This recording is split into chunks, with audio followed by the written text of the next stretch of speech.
Ufunuo 12 siri za pekee sana. Katika ule mstari wa kwanza wa Ufunuo sura ya 12 anasema, na ishara kuu ilionekana mbinguni, mwanamke aliyevikwa jua na mwezi ulikuwa chini ya miguu yake, na juu ya kichwa chake taji ya nyota 12. Naye alikuwa ana mimba, akilia hali ana utungu na kuumwa katika kuzaa.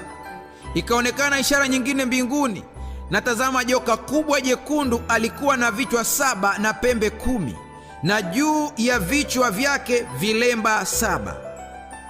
Anasema, na mkia wake wakokota theluthi ya nyota za mbinguni na kuziangusha katika nchi. Na yule joka akasimama mbele ya yule mwanamke aliye tayari kuzaa, ili azaapo amle mtoto wake. Naye akazaa mtoto mwanamume, yeye atakayewachunga mataifa yote kwa fimbo ya chuma. Na mtoto wake kanyakuliwa hata kwa Mungu na kwa kiti cha enzi. Yule mwanamke akakimbilia nyikani, ambapo ana mahali palipotengenezwa na Mungu, ili wamlishe huko kwa muda wa siku 1260. 1260. Mara nyingi watu wanapofika katika eneo hili wakisoma habari hizi za huyu mwanamke ambaye anaonekana akizaa mtoto, huwa walio wengi sana akili yao inakwenda moja kwa moja, wanasema mwanamke huyu ni Bikira Maria, kwa sababu moja kwa moja mtoto ambaye anatajwa hapa kuzaliwa, ambaye atawachunga mataifa kwa fimbo ya chuma, ni yule mtoto ambaye aliahidiwa kwenye kitabu cha Isaya, akitajwa pia ya kwamba atawachunga mataifa kwa fimbo ya chuma. Hasa wengi wanasema kwa vile huyu ni Yesu, basi aliyemzaa ni Bikira Maria. Na hapa ndipo ambapo wengi wanasema kwamba Bikira Maria alipalizwa, maana tunaona kuna mahali alitunzwa na Mungu na hatuoni baadaye wakielezea kifo. Lakini nimesema hivi, tuiache Biblia itafsiri yenyewe, kwa kuwa kila kitu ambacho kinatajwa katika unabii kimetajwa katika lugha ya mafumbo. Kwa hiyo pale ambapo unaona unabii unasema jambo, wewe ukilichukulia kama lilivyo, utajikuta ya kwamba unatafsiri kitu ambacho hakipo. Kumbe vitabu hivi vimeandikwa katika lugha ya mafumbo. Ezekiel ni mojawapo, na kitabu cha Ufunuo na kitabu cha Danieli na vinginevyo vimejaa lugha za mafumbo.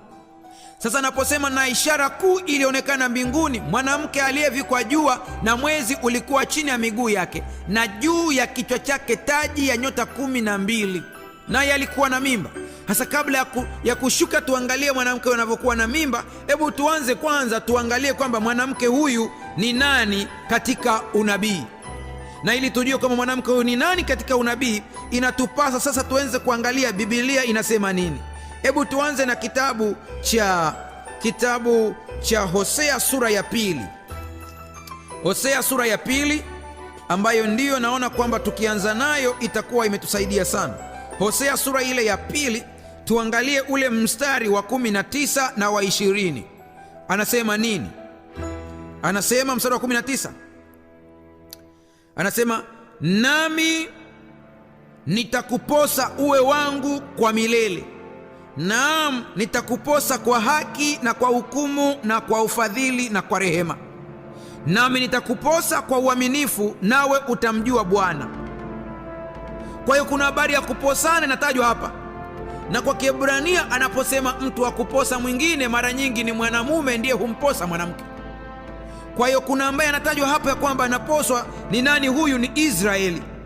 Maana ukiangalia kwenye kitabu cha Isaya sura ya 54, ambayo inatuongezea mambo mengine mazuri pale, sura ya 54 ya kitabu cha Isaya, tuanzie ule mstari wa 1 hadi wa 8. Anasema, imba wewe uliyetasa, wewe usiyezaa, paza sauti yako kwa kuimba, piga kelele wewe usiyekuwa na utungu, maana watoto wake aliyeachwa ni wengi kuliko watoto wake yeye aliyeolewa, asema Bwana. Panua mahali pa hema yako, na wayatandaze mapazia ya maskani yako. Usiwakataze, ongeza urefu wa kamba zako, vikaze vigingi vya hema yako, kwa maana utaenea upande wa kuume na upande wa kushoto, na wazao wako watawamiliki mataifa. wataifanya miji iliyokuwa ukiwa kukaliwa na watu. Usiogope, maana hutatahayarika, wala usifadhaike, maana hutaibishwa, kwa kuwa utaisahau aibu ya ujana wako. Pia mashutumu ya ujane wako hutayakumbuka tena, kwa sababu muumba wako ni mume wako. Bwana wa majeshi ndilo jina lake, na Mtakatifu wa Israeli ndiye mkombozi wako. Yeye ataitwa Mungu wa dunia yote, maana Bwana amekuita kama mke aliyeachwa na kuhuzunishwa rohoni, kama mke wakati wa ujana atupwapo, asema Mungu wako. Kwa kitambo kidogo nimekuacha, lakini kwa rehema nyingi nitakukusanya. Kwa ghadhabu ifurikayo nalikuficha uso wangu dakika moja, lakini kwa fadhili za milele nitakurehemu, asema Bwana mkombozi wako.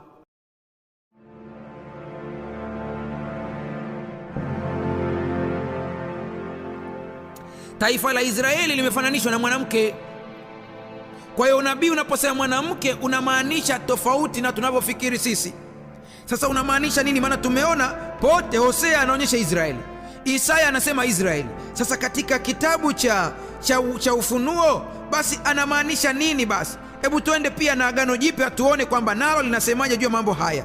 Fungua kitabu cha Wakorinto wa pili, Wakorinto wa pili sura ya 11, tuangalie ule mstari wa pili. Wakorinto wa pili sura ile ya 11 na ule mstari wa pili.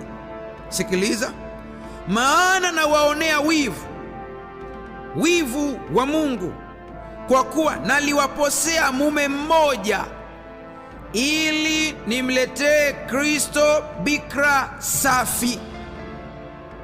Kwa hiyo kumbe Paulo pia ametupa tafsiri ya mwanamke. Kumbe mwanamke maana yake ni kanisa. Mwanamke maana yake ni kanisa, maana anasema nami nalimposea Kristo bikira safi au mwanamke. Kitabu cha Waefeso sura ya 5 mstari wa 21 hadi 23 anatueleza kitu kingine cha msingi pale. Anasema hali mnanyenyekeana katika kicho cha Kristo. Enyi wake, watiini waume zenu kama kumtii Bwana wetu. Sikiliza fungu la 23: kwa maana mume ni kichwa cha mkewe, kama Kristo naye ni kichwa cha kanisa, naye ni mwokozi wa mwili. Lakini kama vile kanisa limtiivyo Kristo, vivyo hivyo wake nao wawatii waume zao katika kila jambo. Kwa hiyo kumbe kwenye Ufunuo sura ya 12, turudi pale sasa, anaposema kwamba alionekana mwanamke mbinguni. Mwanamke huyu ni kanisa. Mwanamke huyu ni watu ambao walikuwa wanamngojea Masihi. Mwanamke huyu ni taifa la Israeli ambao walikuwa wanamngojea Masihi, na tunaona kwamba naye alikuwa ana mimba, akilia hali ana utungu na kuuma katika kuzaa. Kanisa lilikuwa linasubiri kumzaa mtoto, na amezaliwa na taifa la Israeli, mtoto ambaye atayachunga mataifa kwa fimbo ya chuma. Na mtoto huyu ni Yesu. Alizaliwa na watu ambao walikuwa wanamngoja. Mariamu alikuwa ni njia tu ya kumpitisha. Ndiyo maana unakuta kwamba wakati anapozaliwa, Mariamu akielezwa habari ya kupata mimba, anaambiwa umepata neema. Maana ya neema ni nini? Unajua, unaposema mtu analipwa mshahara, anapewa haki yake, lakini mtu ambaye alipaswa kulipwa shilingi 1 akapewa milioni 20, ile ni neema, favor. Amepata upendeleo. Kwa hiyo Mariamu alipata upendeleo wa kumpitishia mwana wa Mungu, na Mariamu alikuwa ni mmoja katika kanisa. Maana pote tumeona mwanamke kiunabii anapotajwa anawakilisha kanisa. Hebu tuende hatua kwa hatua. Na mtoto kweli akazaliwa. Mtoto alipozaliwa tu, kabla hajazaliwa, palionekana ishara nyingine mbinguni, na tazama, joka kubwa jekundu, alikuwa na vichwa 7 na pembe 10. Mstari huu wa 3 ukiuchunguza vizuri unafanana sana na Danieli sura ya 7. Kwa hiyo yule ambaye tunamwona katika sura ya 7 akiwa ni mnyama, huku anaonekana katika umbo la joka, ni yule ambaye anaonekana tena katika sura nyingine. Kwa hiyo unapoona joka anatajwa kwenye Ufunuo sura ya 12, haongelei joka kama joka, anaongelea jambo la kwanza, utawala wa Kirumi. ambao taratibu utakwenda na tutaona kazi yake hapo baadaye. Kwa hiyo utawala wa Kirumi ndio ambao ulikuwa unamtafuta Yesu. Joka anayetajwa hapa kiukweli kabisa, ukimtazama vizuri, ni shetani katika vazi la utawala wa Kirumi. Maana ukienda katika sura ya 7 ametajwa kwamba yule joka ni Ibilisi na Shetani. Unajua, nataka nikwambie hivi, Shetani haji moja kwa moja kushambulia, bali anatumia watu, kama vile Mungu naye haji moja kwa moja kuongea na wewe, anatumia watumishi wake, na Shetani naye ana watumishi wake. Kwa Shetani alitumia Rumi ya kipagani ya wakati ule, ikawa ni chombo chake cha kummaliza Kristo. Nawe unajua kabisa ya kwamba kweli Kristo alihitajika kumalizwa na serikali ya Kirumi, na walijaribu kumshambulia sana, akafichwa. Unakumbuka habari yake, akafichwa kule Misri, lakini baadaye akarejea tena. Lakini cha ajabu, Yesu anayetajwa hapa anaonekana kwamba mtoto huyu alichukuliwa hadi mbinguni. Na alichukuliwa wakati gani ili asimezwe? Ni wakati ambapo askari wa Kirumi walipoamua kumuua. Na wengi wanachanganya vitu viwili hapa. Yesu alishtakiwa katika serikali ya Kirumi. Serikali ya Kirumi ikapitisha adhabu ya kifo, ikakubaliana na kelele za walimu wa Kiyahudi ambao walishindwa kuelewa unabii jinsi ulivyo, wakampeleka Masihi, na Masihi akauawa na serikali ya Kirumi, akatundikwa msalabani, na wakajua ya kwamba amekufa. Tena wakaweka muhuri, wakasema wanafunzi wake wasije wakamuiba. Lakini tunajua kabisa Yesu alikufa siku ya Ijumaa, alikaa kaburini siku ya Jumamosi, alfajiri na mapema Jumapili Biblia inasema alifufuka. Kaburi lilishindwa kumshikilia, na tunaona Mariamu alikuja pale akajaribu kumkumbatia. Katika kitabu cha Yohana sura ile ya 19, nenda vizuri sura ile ya 20 mstari wa kwanza, utaona pale akahitaji kumkumbatia, akamwambia usiniguse, maana sijapaa kwenda kwa Baba yangu. Akaenda mbinguni, na baadaye alikuja akaonekana na wanafunzi wake. Lakini kwenye kitabu cha Matendo sura ya kwanza tunamwona akiwa anapaa sawasawa na kitabu cha Ufunuo 12 kilivyosema. Mungu alimwonyesha Yohana mambo yaliyopita ili aweze kumuunganishia vizuri, ajue yale ambayo yanakuja.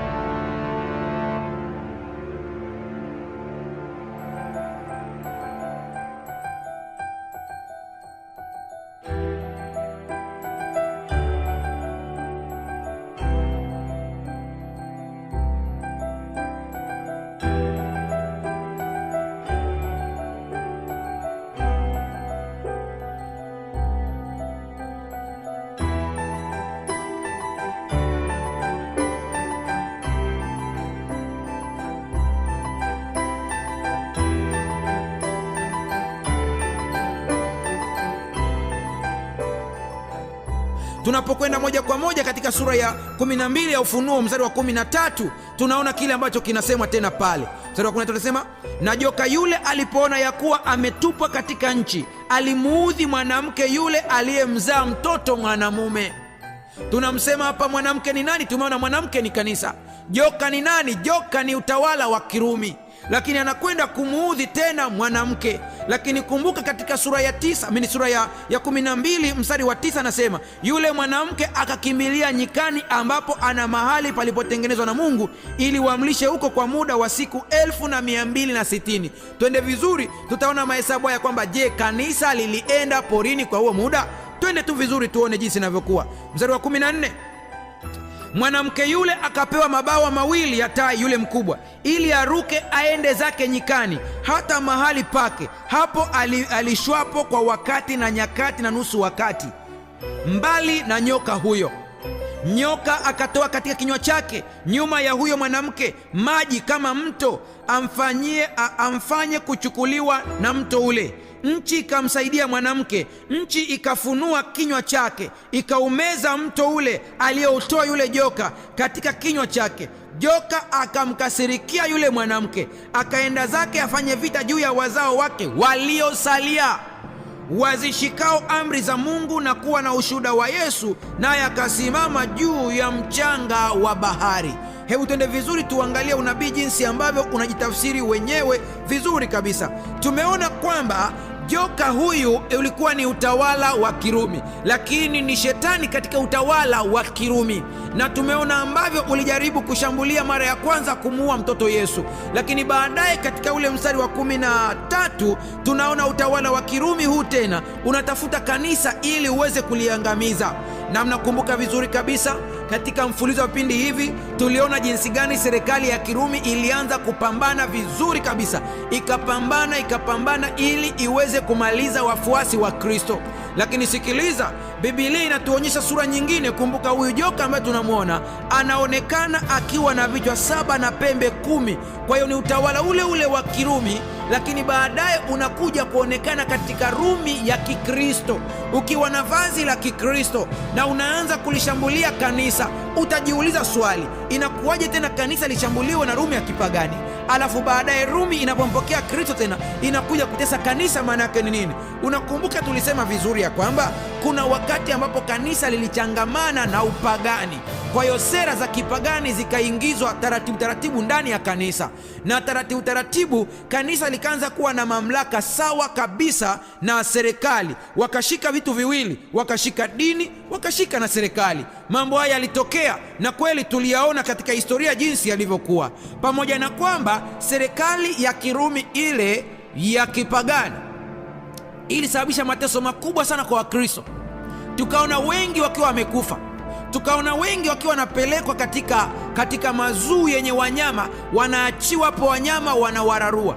Tukaona wengi pia wakiwa wanatundikwa katika misalaba.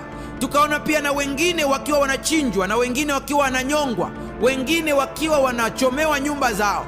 Lakini ulifika tena wakati mwingine ambapo palitokea tabu kubwa sana. Sikiliza, gavana au empara aliyekuwa anaitwa Justinian, yeye alifanya kitu cha ajabu sana. Huyu bwana ambaye alikuwa anatawala alianza kupambana na kikundi cha watu ambao walikuwa wanaitwa Waarian, ambao walikuwa wameshika utawala wa Kirumi kwa asilimia fulani, hata waliweka maaskofu wao. Lakini wakati wa utawala huu mateso kwa Wakristo hayakuwa makubwa kama ambao tungeweza kufikiri. Lakini Justinian alichofanya ni hiki, akaanza kupambana na vikundi hivi vyote. Maana kuna taifa moja ambalo nilikutajia habari zake, wa Ostrogoth, walikuwa pia nao wamekuwa na nguvu sana, ambao tuliona jana katika Ufunuo sura ya 9 jinsi ambavyo nao walikuwa na nguvu. Wakati fulani walishambulia hata Rumi yenyewe, nilieleza habari hii, walishikilia Rumi pale. Sasa Justinian akaamua kupambana nao ili awang'oe.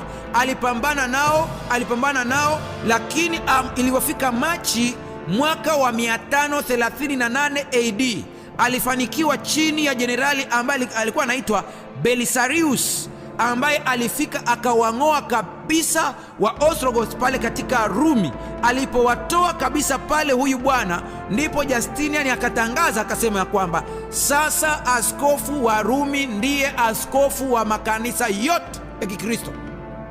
Ikawa hivyo, na ndiyo mwanzo unaanza sasa wa zile siku 1260 ambazo tumeziona katika Biblia, au kwa lugha nyingine zimetumika zikisema hivi: ni kwa wakati na nyakati na nusu wakati. Sentensi zote hizi mbili ziko sawa, ni sawa na siku 1260. Haya yanafanana kabisa. Kwa hiyo ndipo tunaona haya yakitokea, na kama utakuwa umechunguza vizuri mtiririko wetu ambao tuliuanza, mambo haya yanaonekana kwenye kitabu cha Danieli sura ya 7. Tunaona pia wakati na nyakati 2 na nusu wakati. Danieli sura ya 12 tunaona pia wakati, nyakati 2 na nusu wakati. Ufunuo 11 tunaona miezi 42. Yote ukipigia mahesabu yake unakuta kwamba yalikuwa yanaelezea kile ambacho kinakuja. Lakini tuangalie huu muda kwamba unaanza vipi sasa, ili kanisa la Kristo, la wale ambao walikuwa wanashika amri za Mungu na imani ya Yesu. Maana tumeona joka akamkasirikia yule mwanamke, akaenda zake afanye vita, lakini kabla ya kupambana na wazao anapambana na mwanamke kwanza.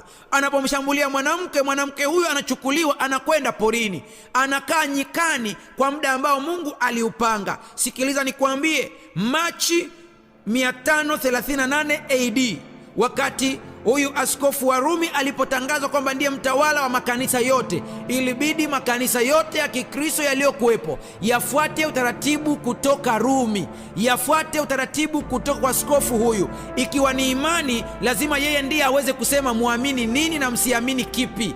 Akawa ni mtawala mkubwa sana aliyeshikilia. Waliojaribu kupingana naye walipata mateso makali sana, walikufa wengi sana, walikufa. Unajotaka nikwambie kwamba hiki kinachokisema si kana kwamba kanisa la Rumi alijui, linajua, maana vipo katika historia yao, jinsi ambavyo lilianza kushambulia Waprotestanti, wengi wakafa, wengi waliuawa, wakakimbilia nyikani. Tangu mwaka wa 538 AD Wakristo wa Kiprotestanti na wengineo wengi walikimbilia porini kwa sababu ya kuogopa nguvu ya joka. Sasa imebadilika tena, lipo katika sura ya kidini ambayo tunakuta ni utawala wa Kirumi lakini wa kidini. Wakimbilia porini, waliishi kule kwa muda mrefu sana, walikimbilia katika milima mbalimbali, hata kule Uingereza walikaa sana maeneo hayo kwa sababu waliogopa mateso na kuuawa. Wengine walioonekana watoto wao waliuawa, lakini Mungu aliendelea kutunza Wakristo waaminifu ambao walidumu kushikilia amri za Mungu na imani ya Yesu, kama vile leo walivyo Wakristo waaminifu. Japokuwa makanisa mengi yameamua kutupa pembeni amri za Mungu, wakisema zimepitwa na wakati, wakisema tuko chini ya neema, wakisema hizo hatujali, lakini bado Mungu anao watu ambao wameendelea kushikilia, wakisema bado zinadumu hadi leo, na Mkristo ataendelea kuzitii kwa uongozi wa Roho Mtakatifu na si kwa nguvu zake mwenyewe. Basi ilikuwa hivyo, wakakaa kule, lakini kumbuka ahadi ya Mungu ilisema hivi: watakaa kule kwa muda wa miaka 1260 tu, na baada ya hapo wanatoka. Ilikuwaje basi? Kweli waliendelea kukaa kule porini, lakini kwa wale ambao wanasoma historia, hasa katika levo ya vyuo vikuu, kuna kitu ambacho mnakisoma sana kuhusu historia ya Ulaya, na kinaitwa French Revolution, mapinduzi ya Ufaransa. Yalipotokea haya, Ufaransa ilikuwa na nguvu sana. Ufaransa ilikuwa na nguvu sana wakati fulani, na ilipokuwa na nguvu, Faransa ikatoa kauli moja kuipeleka Rumi, ikasema askofu wa kidini asishikilie kofia mbili, yaani kofia ya kidini na kofia ya kiserikali, aachie kofia moja. Lakini hawakusikiliza. Ndipo chini ya jenerali anaitwa Bethia, mwaka wa 1798, askofu mkuu wa kanisa la Rumi aliyekuwa anatambulika kwa jina la Pius wa sita alikamatwa na hawa wa French, wa Faransa. Walimkamata wakamchukua mateka, na ule ndio ukawa mwisho sasa wa kanisa kukaa nyikani. Ndipo wale ambao walikuwa wana hofu kulazimishwa kuamini mambo fulani na mateso wakaanza kurudi, maana walikuwa wako huru. Na kweli ukipiga mahesabu, tangu wakati wa kumaliza kabisa wa Orthodox katika maeneo ya Rumi na mpaka wakati askofu mkuu Pius anakamatwa mwaka 1798, utakuta ni mahesabu sahihi ambayo Biblia iliyataja kabisa ya kwamba ndio muda wa kanisa kukaa kule jangwani. Na kweli kanisa lilirudi, kanisa likaja, na wakati huo likawa na uhuru wa kufanya ibada.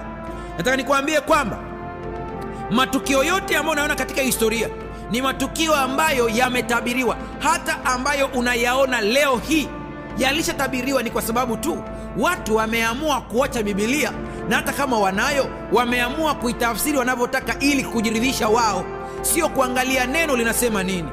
Kwa yoyote yaliyotabiriwa ndivyo yalivyokuwa, na yakatokea kama Mungu alivyosema.